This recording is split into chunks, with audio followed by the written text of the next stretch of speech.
35. 34. 33. 32. 31. 30. 29. 28. 27. 26. 25. 24. 23. 22. 21. 20. 19. 18. 17. 16. 15. 14. 13. 12. 11. 10. 9. 8. 7. 6. 5. 4. 3. 2. 1. It's time for mouthwash. Giddy up.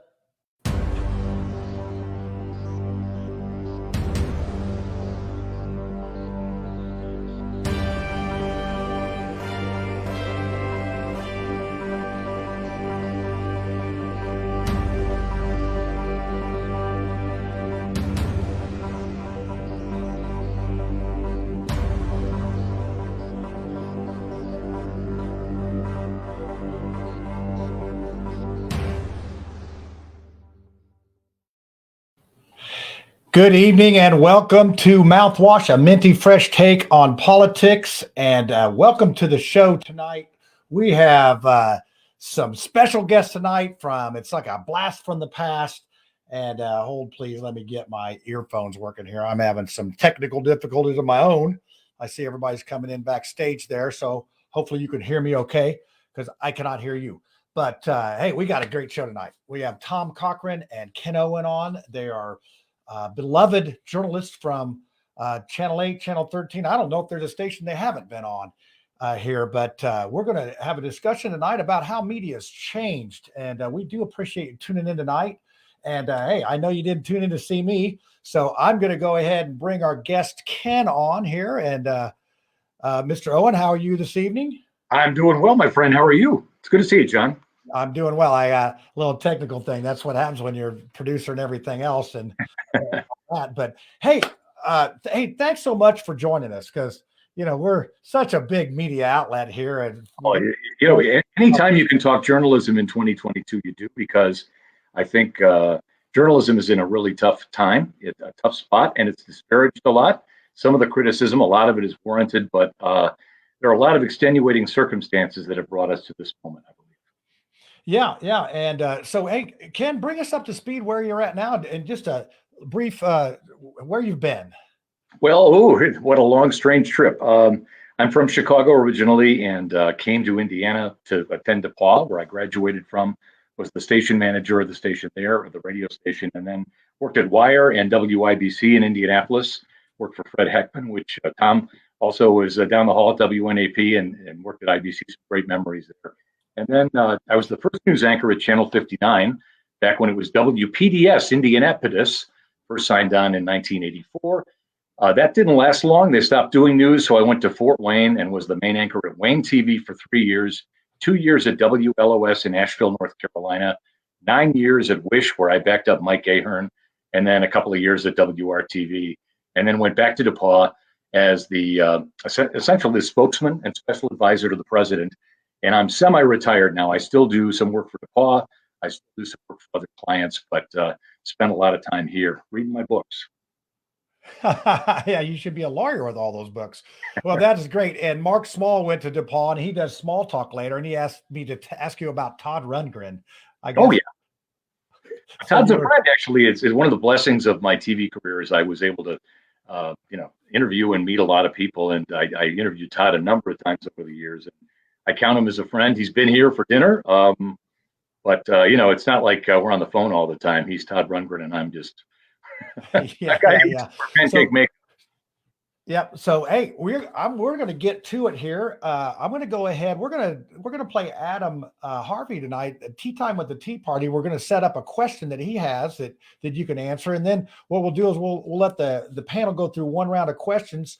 Then I'm going to come on with you and Tom, and then we're going to talk a little bit about what's going on there, and then we'll probably ask the same questions to Tom on the other side. But hey, this is such a sharp panel. I'm sure they'll have different questions for everybody. Tom So, Simon. yeah, let's go ahead and watch this tea time with the Tea Party and Adam, and then we'll have our panel on here. And I know I have to jockey some people around, but hey, we'll hope it turns out right. Excellent. Good evening, everyone. My name is Adam Harvey, and this is Tea Time with the Tea Party. Tonight, I'm really looking forward to this discussion about media and the evolution of media and all the different forms in which it's used and how we digest information. And I'm really excited to hear from our guests that we have on the show tonight, Tom Cochrun and Ken Owen. They both bring a lot of institutional knowledge regarding how media works, how information is shared with the world, and as a result, how we react to that information as people. Particularly tonight, I want to hear more from our special guests as well as the panel on how we should handle social media. You see, social media companies, they give us what are termed platforms where we can get on here and do shows like Mouthwash, where we give a minty fresh take on politics from the left, right, and center. And it's because of this freedom that this information can flow. The problem is, as we've experienced on this show and many other people who are involved in grassroots journalism have experienced, sometimes corporations like Facebook get in the way of sharing information. They actually engage in fact checking, and they engage in the very sticky process of determining truth from lie. And sometimes they do that in pursuit, arguably, of a very slanted political agenda, whether that's to the right or to the left. And there are many people who say, if you're going to engage in shadow banning, restrictions, censorship, then you really shouldn't be treated as a platform. You should really be treated as a publisher, where you as an entity are actually held responsible for how you treat the flow of information, as well as what kind of information is shared on your platform. So what I want to hear from everyone tonight in this discussion is this. Do you think that social media and tech companies like Facebook should be treated as publishers as they are now? Or should they be treated as platforms? Or is there something else that we need to do in the middle to hold them more accountable for how they handle the flow of information? Really looking forward to this discussion tonight, everyone. Thanks for tuning in. Please comment and share your thoughts if you have additional questions along this stream of thought. And we'll look forward to hearing from you and discussing further. Peace out. All right. Well, we got the wrong guy there. That's not too bad. I think I have it around here. That's pretty good. So, hey, there you go. That's Adam Harvey with the Tea Party there. He's giving his point on that. And let me get the panel going here. I'm going to go with we got a guest host tonight, Derek Vance. He's in for Tiffany, and he actually does Patriot Soapbox. So, Derek, tell us a little bit about Patriot Soapbox. First and foremost, John, thank you for inviting me. Always honored to join you and your esteemed panel week to week. But I've been on the Patriot Soapbox, as you said, since 2017. Been doing podcasting since then as well. Always something I've been interested in. Started in sports, high school football, play-by-play, and it just kind of formed to doing political. I don't know where that came from. I always had an interest in politics, and I guess I just kind of put two and two together. Yeah, and that's why I thought, hey, you'd be a good guest tonight because you're actually doing your own media, and you'll have some good questions and maybe some pitfalls that we've run into. And then we have Ed Liptrap from South Bend. He's our Democrat on the show. Everybody loves Ed. He should make his own party called the Teddy Bear Party because he's just such a lovable guy. How are you tonight, Ed? Hot. I don't know who skipped spring. We just went straight from cold to hot. And humid. Yeah, yes. It was like, wow, it was a little wake up today. So, hey, Lucy, you're in southern Indiana. It's like 10 degrees hotter down there. How's it going in Salem, Indiana? It is fantastic. Now, Salem, Indiana is actually experiencing a blackout. My daughter just drove through there and everybody's outside of their homes. So I joked with her that she should look up and see if the comet's coming. Yeah, it's so hot down in Salem, witches are burning themselves. Oh, that's a different Salem. I'm sorry. We're here all week. So here we have Ken Owen here, the famous Ken Owen. And I know you guys have got these questions. So Lucy, let's just go ahead and start with you on a question. Maybe we talk about what Adam talked about and the censoring and different things. And what are we going to do about that? First of all, Ken, it is a delight to see you. The last time I saw you was in 2016 when you moderated the Indiana Debate Commission's debate. Well, so I was happy to smack up some Republicans and Democrats back then, still doing it today with my friend John. But I have a serious question, and the serious question is, man, you've been around before the Disinformation Governance Board. You've been around since you actually had to do real journalism. What do you think about the journalists that are being pumped out of schools right now and the constraints that they are facing in a world where politically correct is no longer a joke, man? It's reality. Well, you know, this is a really good question, and it's a really thorny topic. I'll give you like a 3-minute history of the way I see things changing.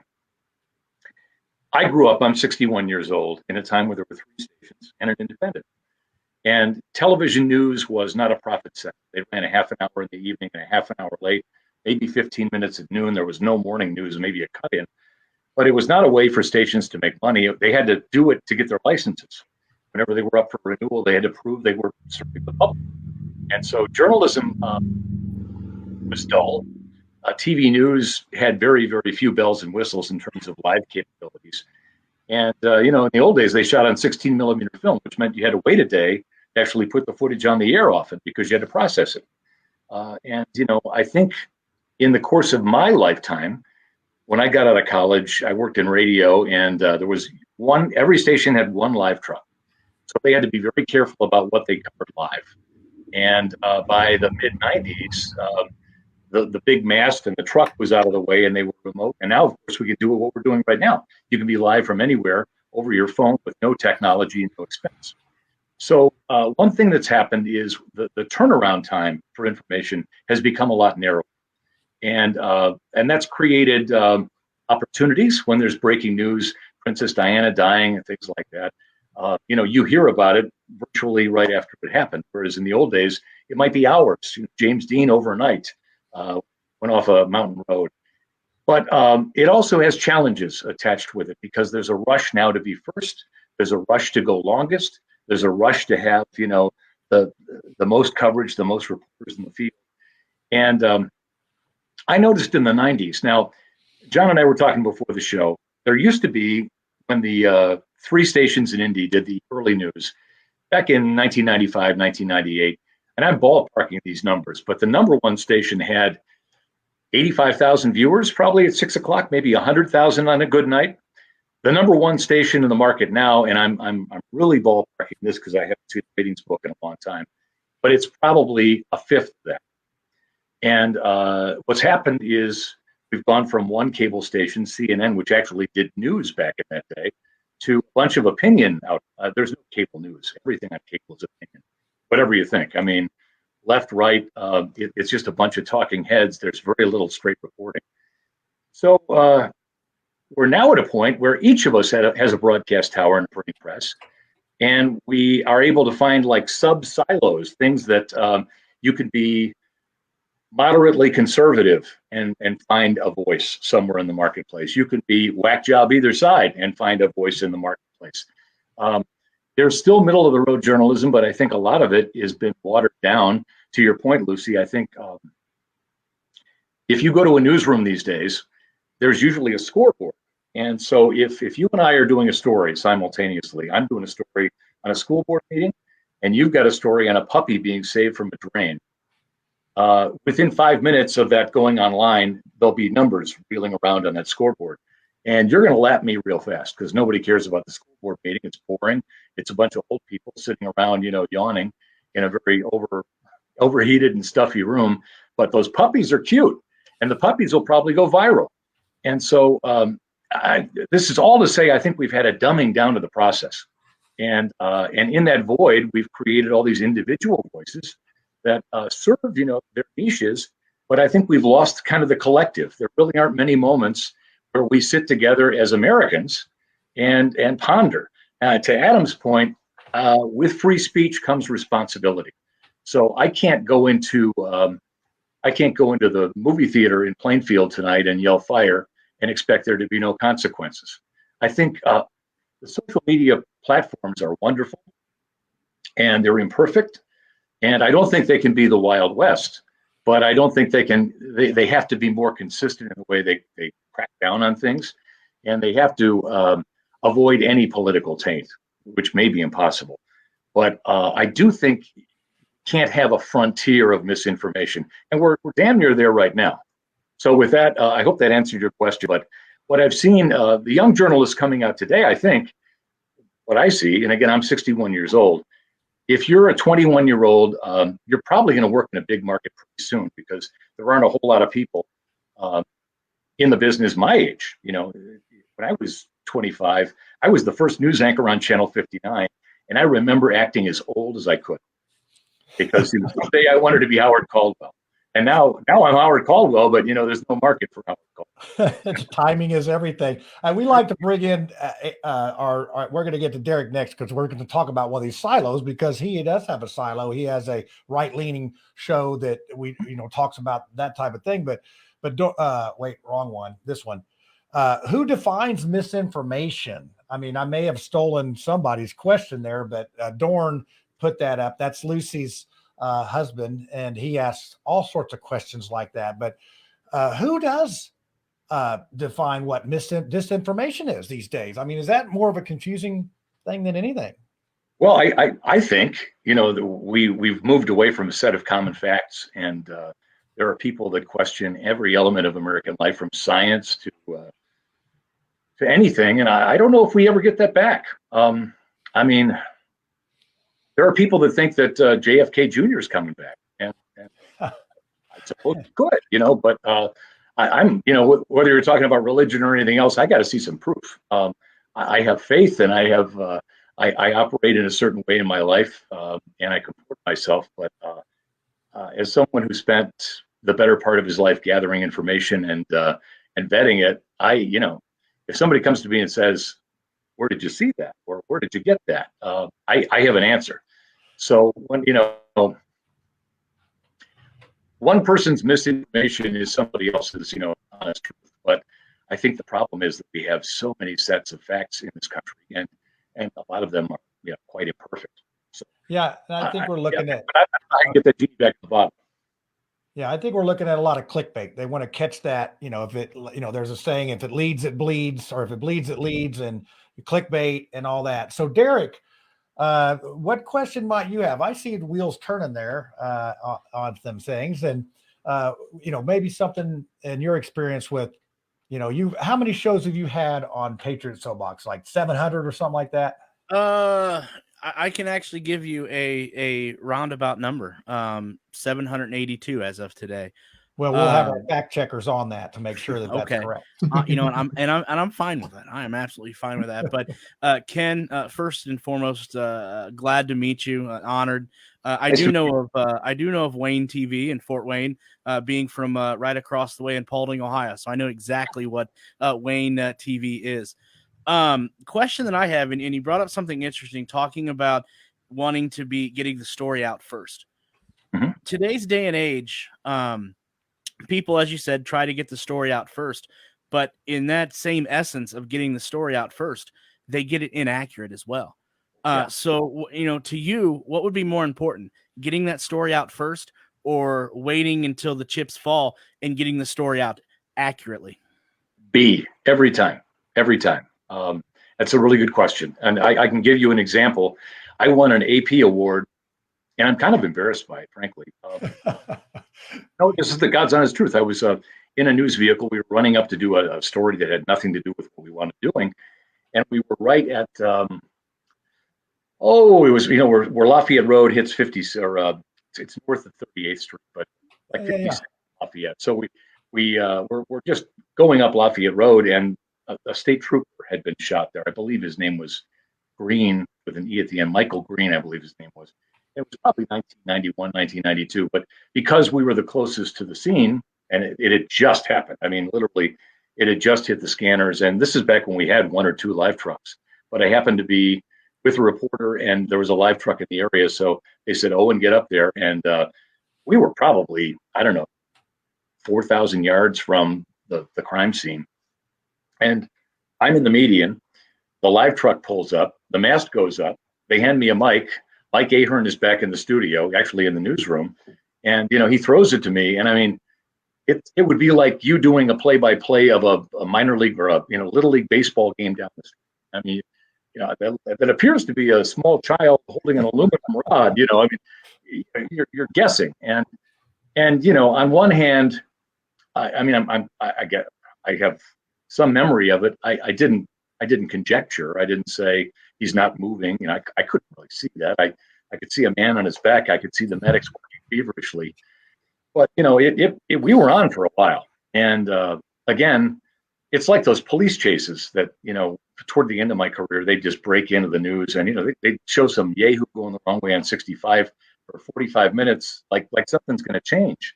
And at a certain point, it's like, okay, there's a yahoo going the wrong way on 65, and if they arrest him, maybe you go back to it. But to do a play-by-play of it, looks like he's changing CDs. I mean, come on. So we have gotten into this mode of one more anecdote. It was probably 1995 in the Wish newsroom, and and Tom will affirm this later, I'm sure, but the role of consultants in the news business became rather sick over time. And they bring these people in from places like Dallas and San Diego, and they get off a plane, and they tell us the same thing they told the people in San Francisco last week or Detroit the week before. But this guy came into the newsroom in a complete newsroom meeting and said, from this day forward, Wish TV will be news in progress. If it's not happening right now, it's not news. And of course, I'm a pain in the ass, so I put my hand up and said, so like city council meetings and school board meetings and investigative reports, causal things that take a long time to kind of work through, we don't care about that anymore. And he said, well, we've got to really scale that back, because what the public wants, they want to know what's happening right now with the pulse of the community. And I don't think they do. And the final thing I'll say is, I think I talk to so many people now that say I can't watch local news, and I'm not far from that. I watch occasionally, but the easiest thing to cover is a crime. You send somebody out, there's a flashing light, you get video, there's a body bag that comes out, or there's a body that comes out of a car. And if you've got a 24-year-old reporter, there's not much about a fire or an accident they can screw up. Really, they can screw up, fraud in the mayor's office, and that you've got a lawsuit on your hands. And the audience may not even care. They may think it's a political jab at the mayor. They may think it's a sloppy job. They may think it's a hit job. So all we get is this litany of crime, crime, crime, crime, crime. And we're to a point now, and we're seeing it in our civilization. You're afraid to get to know your neighbor. You're thinking the guy down the street may be a pedophile. And the fact of the matter is, America is still a pretty safe place. We've got all kinds of problems. But when we get in our minds this idea that we need to be insular and move quickly, and, it hurts us as a country. And I think local media, and I'm sorry, my friends in local media, I have great respect for you, but that element of local media, I think, really hurts our communities. Well, the good news is you don't have to go into the station tomorrow, so that's a good one. So Ed, how are you doing tonight, and what kind of question might you have living up there in the South Bend area? Well, I'm still hot, but I want to piggyback off your thought you did, or what you just said there, because back in the 90s, I was a Catholic lay leader with the Navy, and I got my first dive into what eventually turned into I'm working in social media now. But back then I had, my 35 millimeter camera, get to go out and be ship's photographer, take these pictures, work with the officers on the board to get out press releases about stuff that we were doing. I was helping organize like Project Hand Clasp, which we were working in orphanages. We were doing a lot of good, community relations projects. Good for you. We were putting out close in a 6-month period, close to 1,000 press releases. And on a good cruise, we may get back feedback on 2 of those that got picked up by local news reports. Yep. And to give the contrast to that, we were coming back from our deployment, almost 1,000 those press releases of all this good stuff that our guys were doing overseas, got zero coverage. One guy, not from our ship, it was a different detachment, but one guy he sexually assaulted a young girl in Okinawa, and that got blasted from CNN to local news to everything. And like you're saying, the criminal part was really easy for them to blast. That just went viral like nonstop, even before we knew what viral was. But all the other stuff, the good stuff that was being done out there, completely glossed over. Oh, and that happens way, way, way too many times. And then the simple answer is sadly that, the fact that I was in my car yesterday and drove 50 miles and didn't hit a deer and, wasn't rear-ended by a guy in a semi, that's all big news to me, but it's just another day at the office for most people. It's like, hey, it's typical. But sadly, the anomaly is usually what gets the news. So it's the outlier, it's the bad person, it's the dumb thing. And, I think there have been attempts over the years to, the Big Brother segment or something where you show kind of the kinder side of people. We've gotten away from that. And I think your point is really well taken, though. And as a guy that used to send out way too many news releases myself, I'll tell you, sometimes it's better just to send 5 and see if one sticks. Because, sometimes the overload plays to your disadvantage. I learned that myself. But I think, television, when it works well, is a reflection of our real lives. I don't think if you watch local news these days, you see that. And on the network level, I would, if you go to YouTube and watch a CBS Evening News or NBC Nightly News from 1984, you'll see that the lead story might be something from Jerusalem. It may be something from Great Britain. It may be something from Africa. And, today I can guarantee you it's going to be domestic. It's probably going to be often political. And I don't think it's partisan political, but the way stories are reported now, people on both sides are just waiting to jump in and say it's not fair. And the worst part of it is, though, that if you watch the evening news shows, the first segment is like 15 minutes long, which is they do it that way so they can get big ratings for the first quarter hour. And then the last half of the show is like these little ping pong balls that drop out of the sky. And then there's 2 ads and another ping pong ball comes down. But they're all dumb stories that were on YouTube last night. They have nothing to do with our lives. They're not pushing the envelope further. And maybe the meteor ones are like why you should take 2 aspirin a day to save your heart. It's all this news you can use stuff. But I think in the process, we've lost track of history. We have no idea what's happening in the world in terms of foreign policy. And, our politics reflected. Both sides are just yelling at each other and not getting anything done. And I have the opportunity to have lunch with Lee Hamilton every once in a while, who's 91 now. And, Lee Hamilton and Richard Lugar, Indiana was so lucky to have guys who, one was a Republican, one was a Democrat. They were just great Americans. And we need a lot more people like that. We need to change the tone. We need to change the conversation. Dan Quayle once told me one of the great things about his era in the Senate was that, the members of the House and the Senate spent a lot of time in Washington. And he and Dick Gephardt would carpool their kids. So Gephardt was liberal and Quayle was, a lot more conservative. But when there was a bill in Congress they were having trouble with, they'd get down and have a beer and say, hey, Dick, what's the problem here? And Dick would say, well, it's this element. We could change that. And they'd come up with a compromise.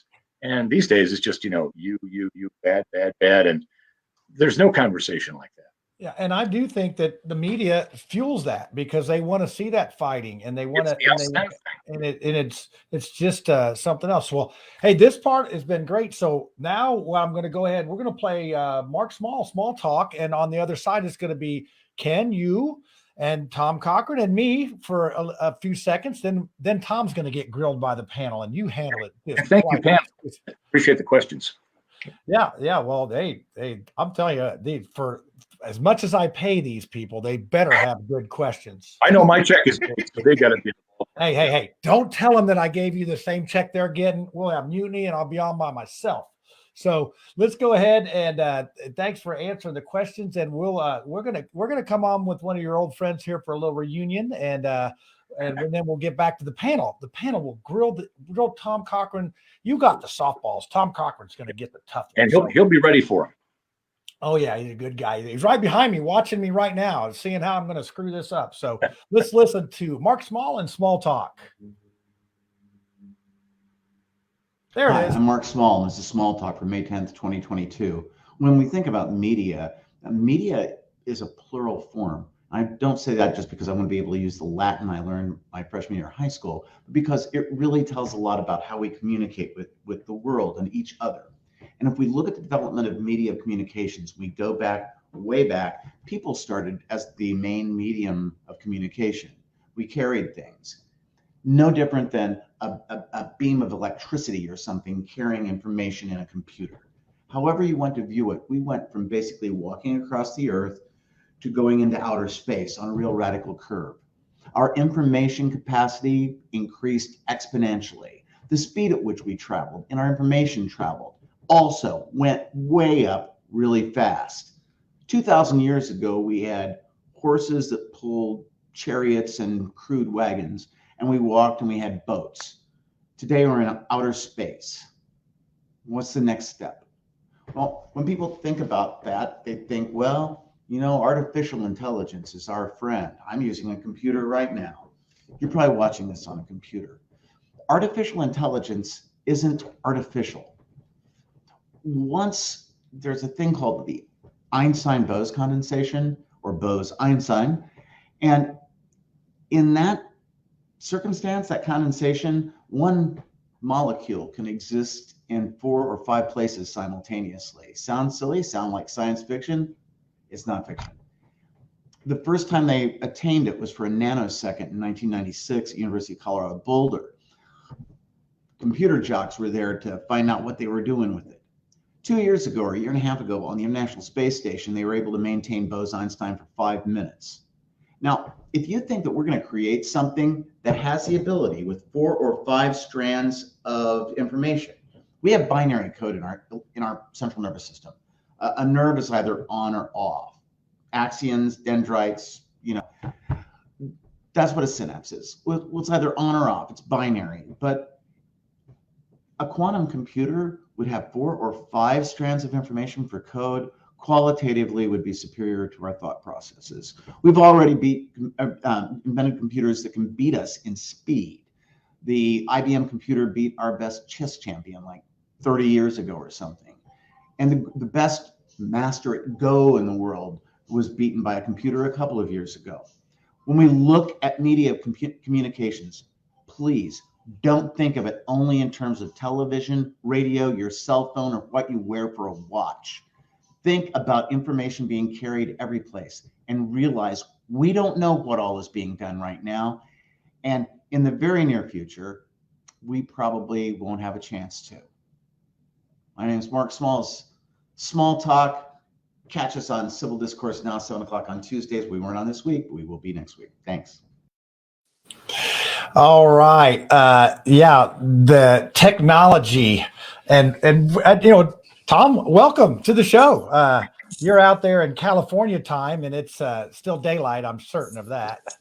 And the sun is starting to get over the mountains just a little bit to the west of where I'm sitting right now. Yeah, I know your view stinks too.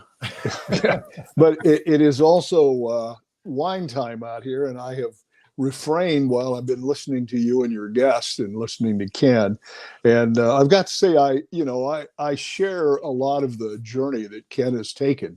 And we probably come to a lot of the same conclusions based on our own experience. But I've got him by age. And I started, well, actually a little bit more than that, but that's okay.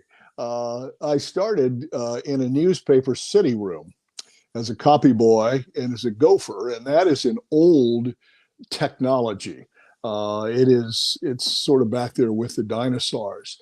But with the evolution of the way we gather information and the way we consume it has continued to change and migrate historically. And we're at a very interesting pass in human civilization now. The one thing that I would like to go back to what Ken said is that what I think we miss today, it's everybody can have their own pop stand. They can have their own program, their own blog. They can be their own, if you will, sort of media titan. But what we don't have are the aggregators. There used to be sort of a common agreement on fact. There used to be sort of a common sense of the appropriate thing for the public to know. One of the driving forces for years in the work that I did as an investigative reporter was the public has a right to know. Well, that is no less so today, whether you're a podcaster or whether you're active in social media in some other way. The public has a right to know, and they can seek out all of these sources. But what is no longer in place are sort of the filters, and those filters were not to limit political thought or to limit information. It was basically to try to get to what are the facts? What do we know that is true? What can we confirm? And by the time the information was then disseminated more rapidly in radio than in print, more rapidly ultimately in television than on radio, and now sort of instantaneously, but there were filters in place, aggregators, and there was a collective sense of knowledge. There was a sort of if you will, sort of an institutional memory that was sort of one of the edicts in most newsrooms. You had some old folks who were around who remembered where the bodies were buried, and they remembered who the county commissioner was 15 years ago, and they remembered who was paying off whom when, and that has all disappeared. And so now we have sources of information that may not be connected to a sense of history, may not even be connected to a sense of reality. And those of us who come on all of this as consumers have a challenge sometimes knowing what is right and what is not. And when we've lost that sort of, if you will, common wheel in the middle of community, I think that, we haven't put our arms around how to deal with it yet. One of your guests said something about should social media be controlled in some means. Social media is outside the context of what broadcast licenses were in radio and television. Nobody licensed newspapers. Radio and television used the public airwaves and used the technology to reach people's homes, and the federal government had a right to regulate. One of the things they wanted to do is to ask that all of this was being done in public service. That was not a challenge for newspapers, and it is certainly not a challenge for the new publishers, if you will, social media. And I don't know that as a society we've really, I guess, matured to the point of knowing how to respond to that. You get into First Amendment issues very rapidly, but you also get into the old thing about yelling fire in a theater very rapidly.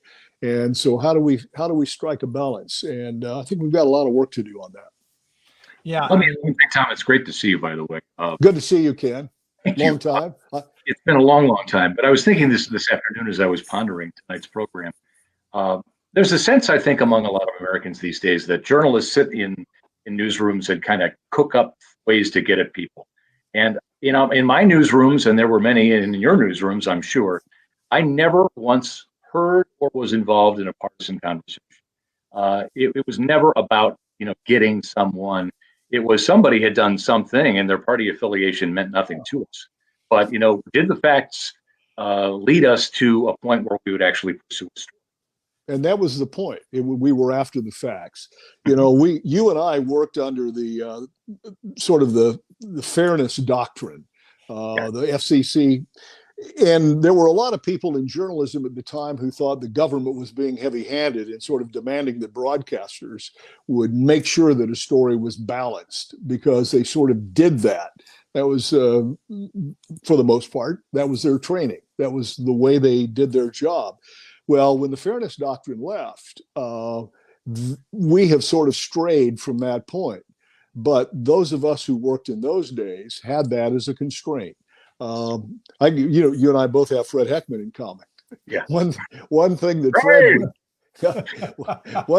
Fred would say is that if you were being criticized by the left and the right, or the Democrats and the Republicans, if they're both on your butt, then you're doing the job right.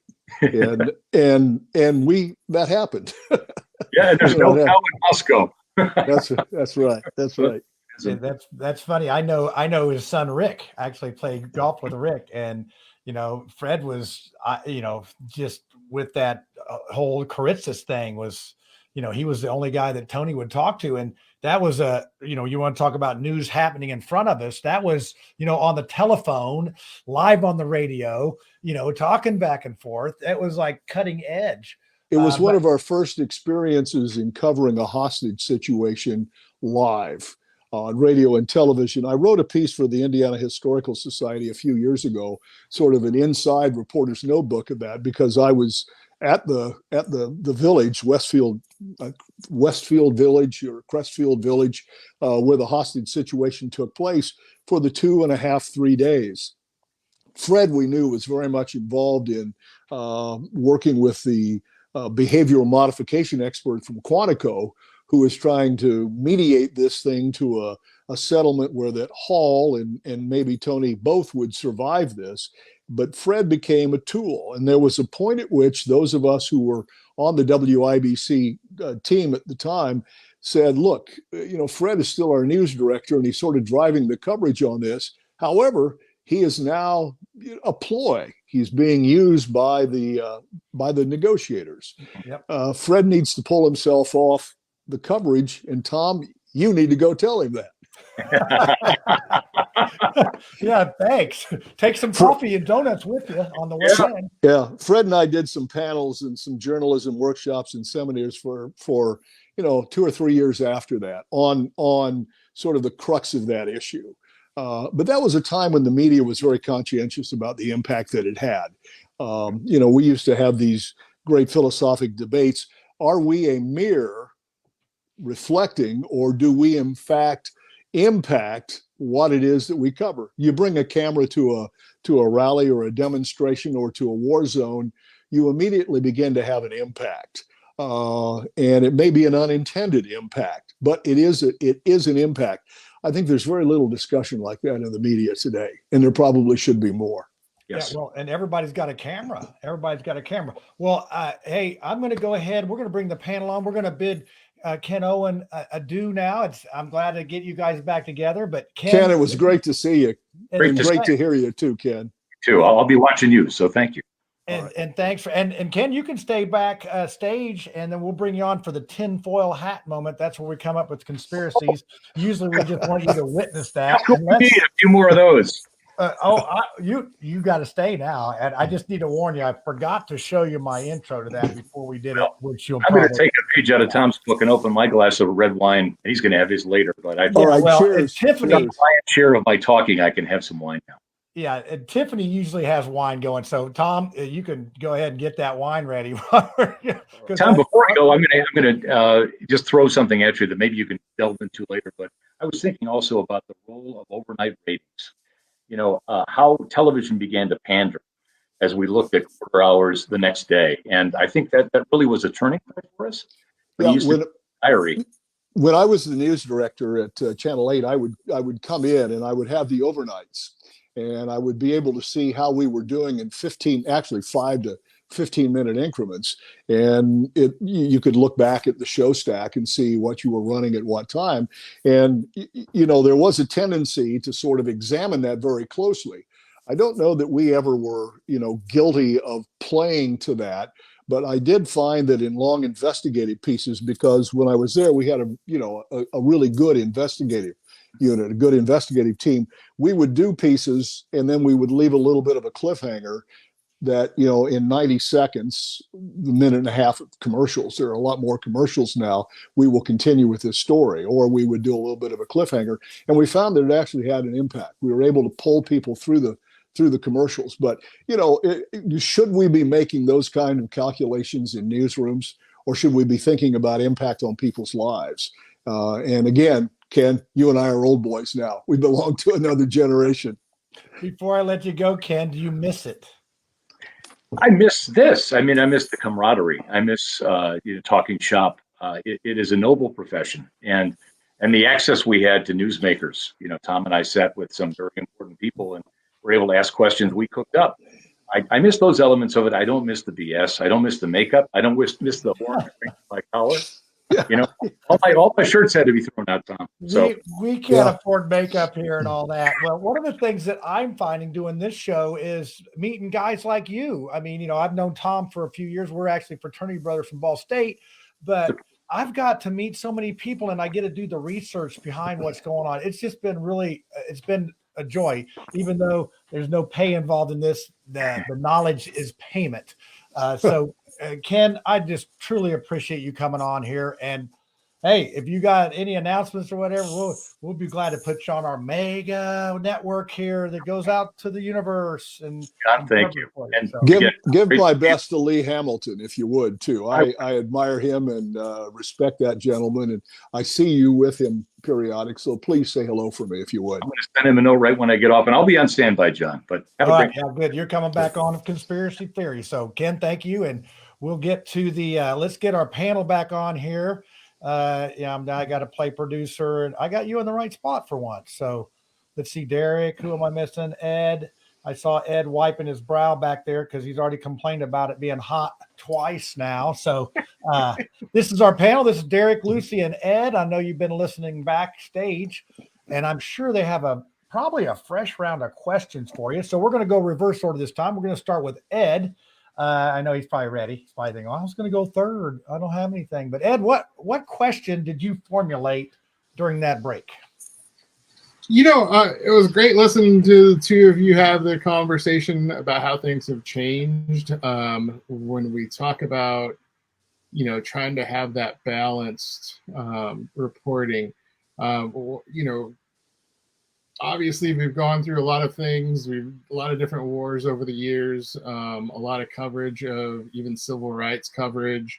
And when I think of, as we look back on the news reporting of it, like there's so much that we missed and so much that in hindsight we could say, we can look at it and be just as critical as we are of stuff like that's going on YouTube now.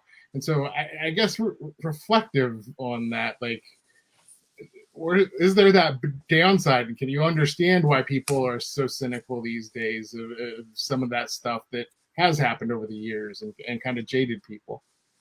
Well, yeah, I do. I understand cynicism. And I think that all of us need to be healthy skeptics. But there's a difference between skepticism and cynicism. You know, when the civil rights movement was in its heyday, it probably would have taken another course had it not been for television cameras and newspapers from the North being there to see the beating, to actually see the dogs being released upon people who were simply, you know, marching peacefully. Had that happened in a vacuum, had the media not been there, public opinion in the country would have been different, I argue. And I would also say that during the Vietnam War, had there not been cameras along with crews seeing the war, seeing the horror of war, and then also cameras covering the protest demonstrations in the United States, public opinion would have been different. What's common to both of those is that citizenship has a responsibility. And part of that responsibility is to be enlightened, to be informed, and to make intelligent decisions. I think the one thing that we are probably guilty of as a community, as a culture today, not only in the United States, but around the world, is that we tend to be more emotional than reasoned. You know, we talk about which silo we are in and which news source we get our information from. And are we, in fact, in echo chambers? We have migrated away from this sort of common set of reality, sort of common standards of decency. We don't teach civics and government like we used to. And I think that all of that adds together in aggregate, and it makes us less capable of being critical thinkers and being able to take information with a grain of salt. And the media is responsible for that, but so is the education system. And in tandem with that are those of us who make those immediate decisions, or who sort of reason only as deeply as a bumper sticker instead of going and reading a position paper reading court decisions, reading scientific journals. You all are old enough to remember the name Walter Cronkite, if not Walter's work. He was once the most trusted man in America. Walter would tell his audience, if you are getting your information only from me, you're not fully informed. You need to be fully informed by reading papers, reading magazines, reading scientific and scholarly journals, and listening to points of view that you do not agree with. Then you can begin to say that you're informed. I don't think that happens very much today. And we have a nation that is rancorous and divided, and we have separate realities and separate standards of truth.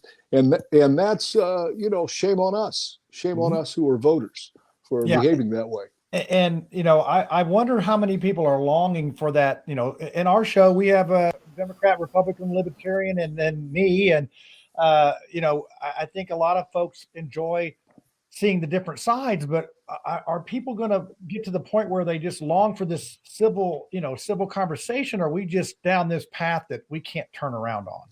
Well, I would hate to say that we're on a path that is a harmful and damaging path that is leading us to a precipice, and that we find ourselves impotent or incapable of turning around and changing.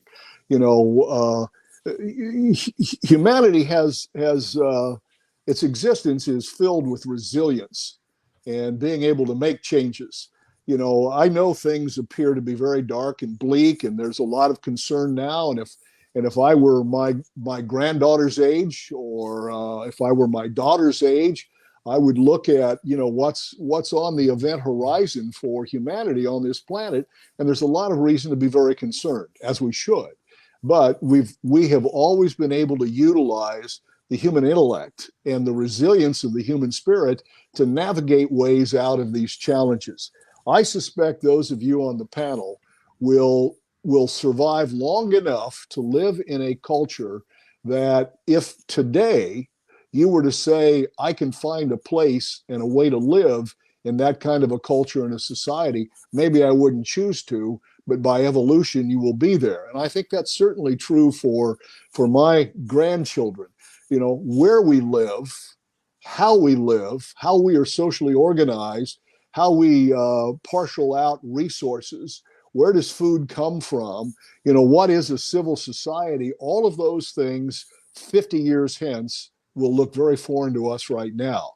But my parents, lived in a time that probably didn't foresee the life that we are all living. That is ever such. So back to your question. Yeah, I don't think that we should ever abandon the idea of making improvements and finding better ways to live with each other and to mediate our discussions and our disagreements. We don't need to hate each other. We need to listen to each other. And that's what we try to do here. And you know what, when we were growing up, that darn rock and roll is going to ruin our country, so. Well, it has. Yeah. Look at where we are. And we're proof of it. We could blame it on something, it's like, hey, that Todd Rundgren, the guy that Ken got over there at DePaul, I blame it on him. So Derek, I know that you definitely must have another question. I do. First and foremost, Tom, pleasure to meet you. Seen you a lot on Wish TV. Enjoyed the work that you put out. You brought up an interesting point talking about listening to both sides of an argument or the aisle. And on the show that I do, I tell my listeners, don't just take what I say and take and run with it. Do your own research, do your own due diligence. So I think that's a great point that you brought up. And Ken touched on something earlier, talking about today's media, particularly the mainstream media, is more opinion than fact. Are we ever going to get back to, as Joe Friday used to say, just the facts, ma'am? Or are we going to continue to give our opinions, getting them from not social media, but from the mainstream media? Yeah, I would hope so. And one of the things that I thought was very disappointing with cable news is that CNN began as a 24-hour news service, and they had newscasts. They were really the first to sort of strike gold by bringing in personalities and going to talk and opinion and commentary and bloviating and sort of raising the temperature level on the planet, by sort of the hot air. And other networks, to a lesser degree or more, have sort of followed suit. And I don't think that we benefit from that. You can listen to opinions, and there used to be commentators or analysts on the network news. Eric Severide, for example, was on CBS. At the end of the show, Eric would take up to 3 minutes sometimes to do analysis. And the analysis was not Eric's point of view. It was Democrats in the Senate say this, Republicans in the Senate say this, those who disagree with them on this point. And what he did is he sort of tied all of the points of view together into an analysis, so that if you heard nothing more than his 3.5 minutes of commentary or analysis, you got sort of the parameters of the discussion. What we get today are sort of people who are partisans, sort of being careerists as well, and sort of advocating from their point of view. Back to your very good question, are we ever going to get back to just news? Only when the public demands it, only when viewership diminishes, only when viewership rises when somebody is providing a product like that. The ultimate power is in our hands on, which channel we're watching or whether we're watching at all. And I think that, if we can teach children to be reasonable in their pursuit of information, and being reasoning in their pursuit of information, then maybe we'll have an opportunity where the old traditional style of just the facts, Joe Friday, comes back into play.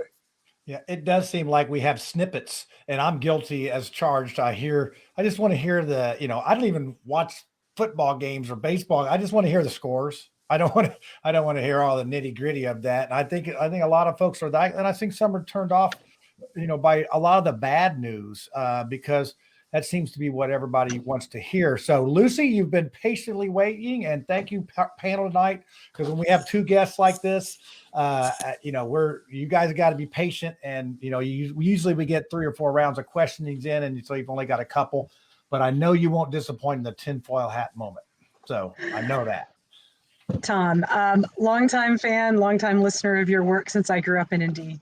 And it's truly a pleasure to hear your voice and listen to your rational speech, actually looking for, the truth in there somewhere.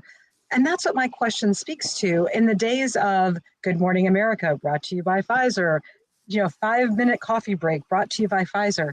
How do we break the cycle of contamination by special interests, not just in the news media, but throughout the educational system, through the fundings and the grants that determine what people learn in medical school, for example, all the way to the politicians who are on the take? How do we navigate through that and create smart consumers who, quite frankly, will see through the BS? I think we need to begin to approach that not only in our homes with our children, but also in the school system. I really think that sort of media studies has a place in public education, so that future generations learn about the history of the medium that they are participating in. If it is only social media, if it is just little bits and pieces and they have to aggregate for themselves, how do you determine whether something is true? How do you determine if something is influenced? It is critical reasoning. It is basically teaching critical reasoning.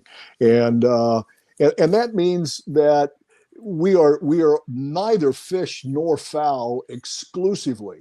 An individual can have, if for lack of any other points of reference, you can have Republican principles that you abide by, and you can have Democratic principles, and you can have libertarian principles, and it's okay. One does not need to be forced to think, in a herd mentality. If we are individuals, we think for ourselves, and I think there's a way of, educational psychologists can certainly, do wondrous things. I think we can begin to teach our children to be careful of the media that they use, they consume, and to use it and consume it wisely, and never abandon thinking for themselves and determining a way of learning what is true and what is not, and also always to listen to a multiple number of points of view, not just one or two. I mean, you really need to consume a sort of a whole panoply of information to be widely informed. Kids can learn that. Kids' minds are very facile at earlier ages. The language skills that they have potentially in the early grades is marvelous. Well, we can also teach them how to use the electronic media around which and in which they live. Yeah, and I tell you what, you just have given us a glimpse of why you were so effective in the news business there for so many years with that answer right there, because that was spot on. And you were talking Lucy's language right there. I can see her nodding her head. I can see her nodding. So. Yeah, hey, Tom, you know that's going to be her payment for the show tonight, because usually she doesn't get answers that suit her quite often. But here's one from Spiro Araklianos that he asked about: is fake news a real thing? Because we like to get our audience involved. And what's your take on fake news? I would have called fake news what Jon Stewart did on the old Comedy Central show, or some of the SNL newscast, on Saturday night. That was fake. Yeah. That was fake news. Yeah, and now were stories spun and were stories twisted and stories played to a certain advantage? Yes, and I think both parties have been guilty of that. I think economic and business interests have been guilty of that. I thought a terrible advent in covering politics, and I covered presidential campaigns and went to debates, is after the debate was over, you went into what was called the spin room. Huh. Well, that, in some cases, fake news was breathing in that room, if it was not fully alive. And so I don't use the term fake news like some people do. A story that you disagree with, you call that fake news. If you're a county commissioner and you've been charged with putting your hand in the till or throwing a contract to somebody that's going to pave your driveway, oh, that's fake news. Is it fake news, or is that a self-defense? So I don't think one size fits all on that. Yeah, that is an interesting term that will spark some conversation. Well, Tom, I appreciate you coming on tonight, and you and Ken have been wonderful. The panel's been patient because, like I said, usually they just rapid fire the questions and we go there, but we are on somewhat a time restraint. We like to have our audience want to come back for more. So maybe we'll take your page out of your book on the snippets to make them come back for more. John, thank you for inviting me. It was a pleasure to be with you and to listen to all of you with those Heartland Hoosier connections. And I appreciate your time tonight. Thank you. All right. Well, stick around for the tinfoil hat moment. So we're going to bring Ken back on and everybody, and then we'll get our little tinfoil hats on. Derek, you're off the hook. You're a guest host, but maybe you got a tinfoil hat. I don't know. Maybe you can get one made up real quick. Take some pointers from Ed. But here, let's listen to the intro on that so we can get our tinfoil hats on. So let's go. Thank you. Hey, y'all, it's time for the conspiracy theory, so you better get your tinfoil hat out and let's see what's going on this week. I need to make that. I need to make that intro a little longer because I had to scramble to get everybody on here, but I did it. Look at that. I was like, I got a little something going on there. But hey, this is you guys. If you guys were still had a career left, if you still were working, this usually that'll take care of it. You'll be called into the office tomorrow and say, never go on that show if you value your job again. So this is where we come up with conspiracy theories. I got to get my antennas set right so I can get the right reception. And generally they're, I got to put the banner up for that. Sorry, hold on a second. So the conspiracy theory here. So there you go. There. So we don't get sued and nobody gets paid. So anyway, I'm going to start out with Lucy tonight because I'm sure she's got something to do with Bill Gates, a food shortage, and maybe something about the vaccine, but I don't know. So Lucy, what do you have?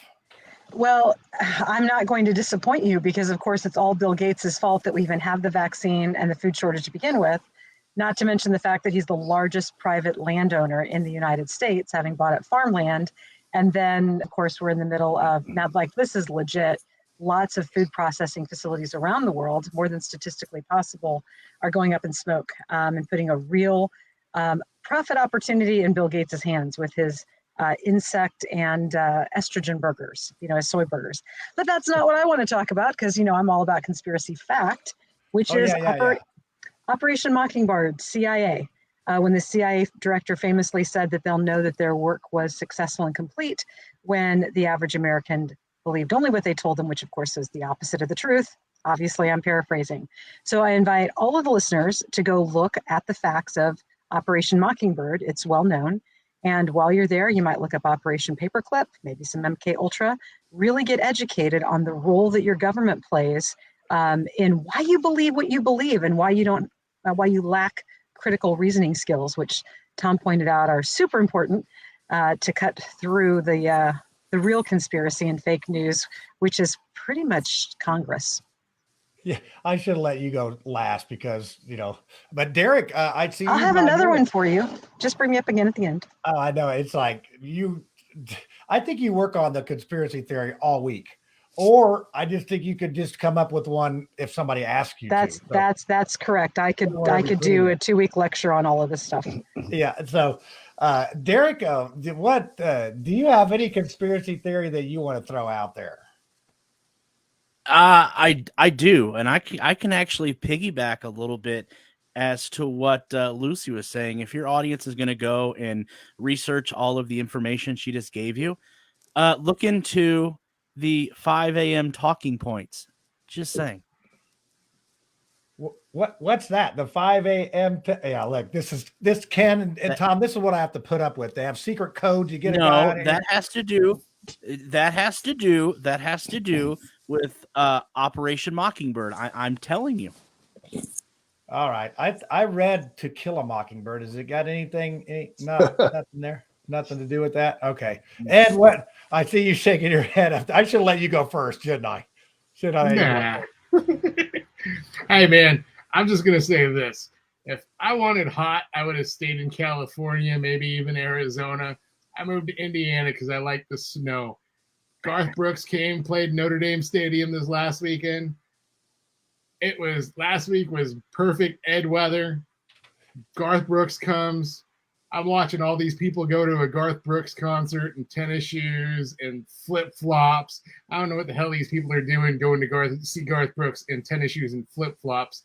I think they upset the gods, and now this week, this weather is blazing. And so that's my conspiracy theory. This weather is thanks to all those people that went to the Garth Brooks concert in flip-flops and tennis shoes. Yeah, I'm sure Ken and Tom can tell us some stories about the weathermen. I would love to be a weatherman. That's where you don't have to be accountable for anything. You can be wrong, and everybody says, "Well, it's just the weatherman." So, but hey, my conspiracy. Well, hold on. I want to see if Tom or Ken, do you guys have any conspiracies that you want to throw out? We always offer this to our guests so they can dig the hole deeper that they're already in for being on our show. Not at all. If I told you, I'd have to kill you all. Okay, yeah. He's out in California under a witness protection program for a reason, folks. Yeah. Ken, how about you? I'll double down on Tom's wisdom because Tom is. You do value what's left smart. of your reputation. Very smart. I appreciate that. Well, here's my theory, and this one's going to be. Listen, you're going to like this one. It's got Bill Gates involved. It's got Elon Musk involved, and it's got who's the guy on Facebook? What's that guy's name? Facebook Zuckerberg. Guy. Zuckerberg. Yeah, Mark Zuckerberg. No, is it Mark Zuckerberg? Yeah, that guy. They're actually going to do a championship wrestling program. It's called Nerd Fest, and it's going to be a cage match with all three of those guys, and whoever comes out on top gets all three platforms. I mean, do they get to fight Putin too? Come on, Lucy. We'd all like to fight Putin, I think. What's that? We'd all like to fight Putin. In fact. Oh yeah, then everybody wins that way. But my conspiracy is good, and then maybe the winner will get to be the new truth minister at Hogwarts, and all that. So, hey, we always aim to please with. Now, when that happens, you're going to see something. So, because I'd like to see I'm going to go around the horn here. I'm going to start with Derek, and we're going to Lucy around. Who do you think would win out of that WrestleMania? Derek? Who would you think would win out of that? Oh my. You know what? I think I think all three of them are wins. To be quite honest with you, I don't know. If I had to pick one, I'd probably say Bill Gates. I'd probably say Bill Gates because he'd probably come up with some type of, artificial AI that would, be like 20 feet tall and just wrestle the rest of them. But I would probably have to say Bill Gates if I had to pick one. All right, Lucy, who do you think?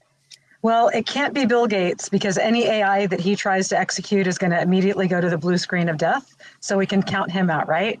Zuckerberg is data, which, data has some superhuman strength as a result of that. But I've got to go with Elon Musk, mostly because Elon's got the Neuralink thing going on. And so he's going to be able to take all this Starlink and zap people. It's going to fry him from the inside out like a microwave. You won't even have to fight him. So Ed, if you were an odds maker, what would the odds be? Who would be your favorite? So considering Netflix cut my internet connection last week when I started talking about Ozarks, I am just going to leave this one untouched, and I'm going to be good. Put it in the Spirit Airline category. Yep. And actually, the winner of that match would get a free flight on Spirit Airline that they'll never get to take. So, Tom, who would you think out of that cage match would come out? I don't know. I suspect that The Rock would make a guest appearance and take all three of them. That's the best one. Okay, Ken, I follow that up.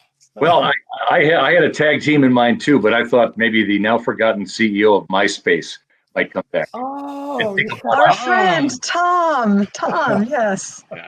Wow, it's not a complete show until we bring MySpace up in it. So. And I'd like to point out that Tom Cochrun, you were the only one who didn't follow the rules. Therefore, you win because you're the only one that didn't accept the limitations placed upon you by the host. All right. Even I fell for it. Well, I'm used to it. I'm used to no one listening to me. Well, hey, folks, this has been a great show. And I appreciate our guests, our panel, everybody for being a good sport. We cover some serious topics. We try to keep it light. Hey, next week we're going to have the Republican treasurer candidates that are coming up at state delegate. So yeah, so we'll see. I think I got 2 out of the 4 committed. I mean, whatever. They're going to be on the show because they all need to be committed, right? But anyway, so that's what we have next week. And so hey. Let's give us the peace out sign. Let me find the thing there, and then everybody stay on afterwards, and we'll close this thing out. So, hey, everybody, peace. Peace. Thank you.